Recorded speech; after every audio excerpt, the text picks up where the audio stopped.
The mechanics of the film projector. One of the most impactful pieces of engineering is the technology of movies. They've shaped every aspect of our lives. Today, of course, they're created digitally, but I celebrate here the stunning engineering that gave life to movies, the technology that tricked the mind into seeing a moving image. Film came in many sizes, from the giant 70mm, popular in the 1960s for epics like Lawrence of Arabia, to 35mm used for most feature films, to 16mm for schools, and even 8mm used by home enthusiasts. The larger the film, the greater the resolution, of course. All worked with mechanisms similar to common 16mm projectors. I'll examine this Bell & Howell 1580 16mm projector built in 1979.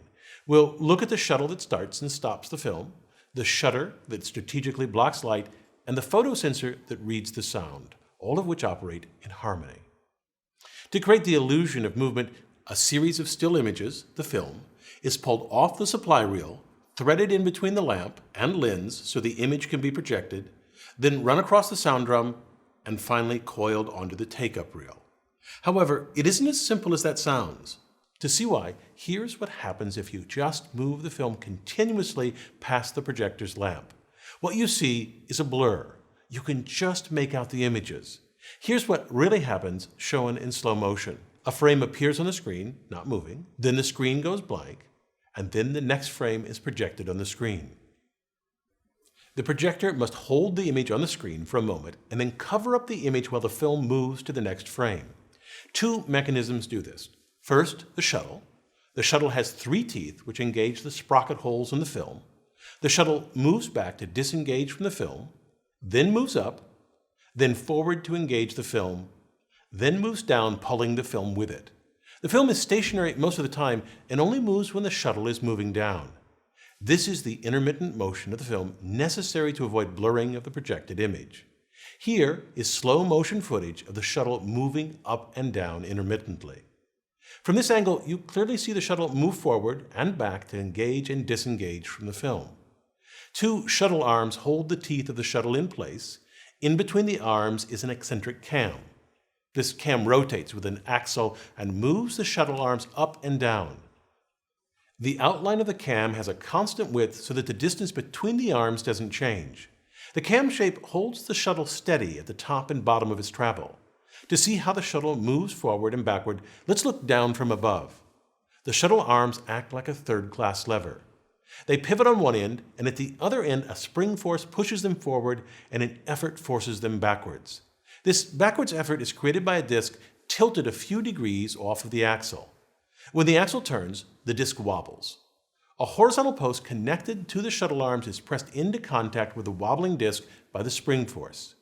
As the axle turns and the disc wobbles, the shuttle arms are rhythmically pressed backwards. This movement is synced with the eccentric cam to create the required motion of the shuttle. The shuttle transports the film so that it's stationary most of the time and quickly advances to the next frame. Though it is rapid, the film movement will still cause blur in the projected image. The blur is eliminated by a shutter. The shutter is a disc with a blade that protrudes from half the circumference. The other half is open. The shutter rotates once every frame and is synced so that the shutter blade blocks light from the lamp while the shuttle is advancing the film. This prevents the projection of film motion on the screen. The film passes by the lamp at 24 frames per second. At that rate, the human mind blends the still frames into fluid motion. A projector with a single bladed shutter blocks light from the lamp once every frame. So half the time, every 24th of a second, the screen is dark. This switching between a bright projected image and darkness is called flicker. If the flicker occurs at about 60 to 70 times per second, the bright flashes fuse together and appear, to the human eye, continuously bright with no periods of darkness. This rate is called the flicker fusion threshold. Since 24 flickers per second is below the threshold, the flicker is visible. This flicker is the origin of the term flick as slang for movies. But modern film projectors don't have this problem. How did they fix it? Originally, shutters had a single blade that covered the advancement of the film with an open section that showed the picture. Modern shutters have 3 blades. The first blade covers the film motion. The second 2 blades block the light even when the film is stationary. They only serve to increase the flicker rate. The 3 openings allow the image to be projected half the time. Here I've labeled the 3 blades with 1, 2, and 3 dots. Notice that the shuttle moves downward only when blade number 1 blocks the light. The 3-bladed shutter is a simple and inexpensive solution that works well. The frame rate stays at 24 frames per second, and the flicker rate increases to 72 flickers per second, above the flicker fusion threshold, so the movie appears to move smoothly and without distracting flicker.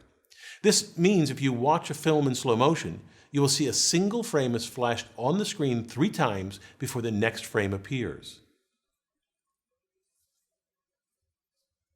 A subtle but important detail of film projectors is the film loop. The loop allows for 2 kinds of motion of the film, intermittent and continuous. The key is they happen simultaneously. The film must pause in front of the lens to project without blur, but must also move continuously for the proper playback of the sound. The top sprocket pulls the film from the supply reel continuously. A loop of slack film starts to form. This slack allows the shuttle to quickly advance to the next frame without tearing the film. A second loop of slack film at the bottom also forms. The bottom sprocket pulls the film continuously. This is important because it allows the sound to be read correctly. Sound in movies is recorded optically on the edge of the film. After the film runs past the lamp, it runs across the sound drum. To read this optical soundtrack, light shines through a tube with a slit. This concentrates the light on a small section of the film's soundtrack. A photosensor on the other side of the film measures the amount of light passing through the film at a given time. The photosensor converts the amount of light transmitted into current, and this current drives the speakers. A soundtrack that oscillates slowly produces low-frequency sounds. If it oscillates more rapidly, it will produce higher frequencies. The volume is determined by the amplitude or width of the soundtrack. Louder sections are wide, and quieter sections are thinner. Because the image is projected here, and the sound is read down here, the soundtrack is offset 26 frames ahead of the picture in 16mm films. This offset ensures that the picture and sound are correctly synced. To me, the most beautiful aspect of the film projector is how all the mechanisms are synced. The mechanisms are driven by a single rotating axle. The axle rotates the shutter and simultaneously turns the cam and advances the film. Behind the shuttle is a worm screw that drives 2 gears that are coaxial with the top and bottom sprockets. So this means that with every rotation of the axle, the shutter blocks and flashes light 3 times. The shuttle pulls down a single frame, and the worm screw rotates the gears and sprockets 1/14 of revolution. Since there are 14 teeth on a sprocket, the top sprocket moves 1 frame worth of film from the supply reel, and the bottom sprocket pulls 1 frame through the projector. This setup keeps all the important mechanisms in sync. One thing to keep in mind is that film projectors were designed and built in parallel with film cameras. In fact, in many respects, the technology in both cameras and projectors are nearly identical. I'm Bill Hammack, the Engineer Guy.